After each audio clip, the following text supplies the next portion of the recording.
শান্তির ঠিকানা ইসলাম।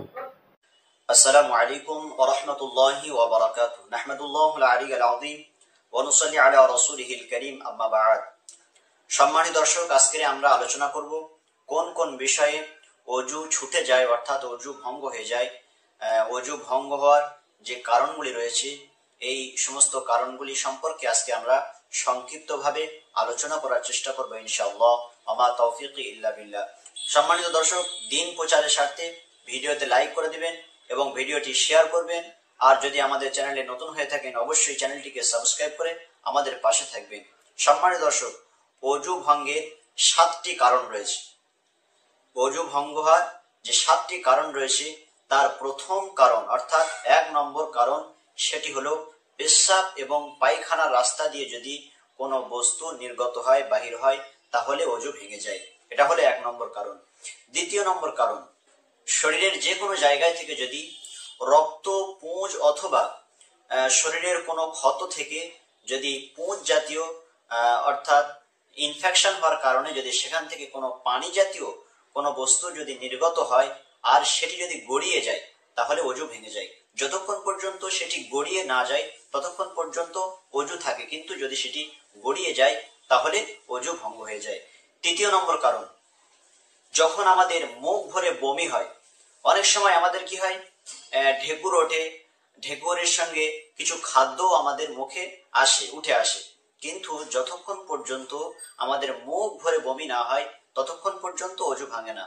যদি মুখ ভরে বমি হয় তাহলে ওযু ভেঙে যায়, কিন্তু যদি ওক ওঠার কারণে বা ঢেকুর ওঠার কারণে বা বমির সঙ্গেও যদি হালকা পাতলা অল্প কিছু খাদ্য যদি আমাদের মুখে আসে, তাহলে কিন্তু ওযু ভাঙে না, যতক্ষণ পর্যন্ত মুখ ভরে বমি না হয়। এটা গেল তৃতীয় নম্বর কারণ। চতুর্থ নম্বর কারণ হলো যে আমাদের মুখ থেকে অনেক সময় দাঁত দিয়ে বা মুখে কোনো জায়গায় ক্ষত হওয়ার কারণে রক্ত বাহির হয়। তো এই মুখ থেকে রক্ত বাহির হওয়ার কারণে যখন থুতুর থেকে এই রক্তের পরিমাণটা বেশি হয়ে যায়, তখন কিন্তু আমাদের ওযু ভেঙে যায়, ওযু ছুটে যায়। রক্তের থেকে যদি থুতুর পরিমাণ বেশি হয়, অর্থাৎ রক্তের পরিমাণটা যদি থুতুর থেকে কম হয়, তাহলে কিন্তু ওযু ভাঙে না।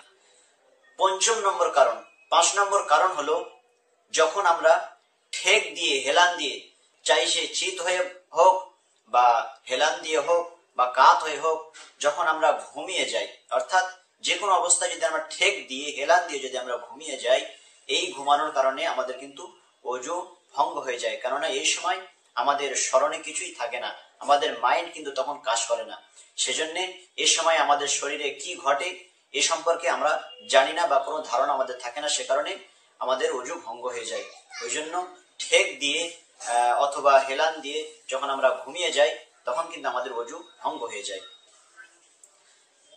6 নম্বর কারণ হলো যখন আমাদের মাইন্ড কাজ করে না, অর্থাৎ পাগল হয়ে যাওয়া, বেহুশ হয়ে যাওয়া বা স্মৃতিস্মরণ হারিয়ে যাওয়া, এই সমস্ত বিষয়, অর্থাৎ যখনই আমাদের মাইন্ড, ব্রেন যখন আমাদের নিস্তেজ হয়ে যায়, কাজ করা বন্ধ করে দেয়, তখন কিন্তু আমাদের ওযু ভঙ্গ হয়ে যায়।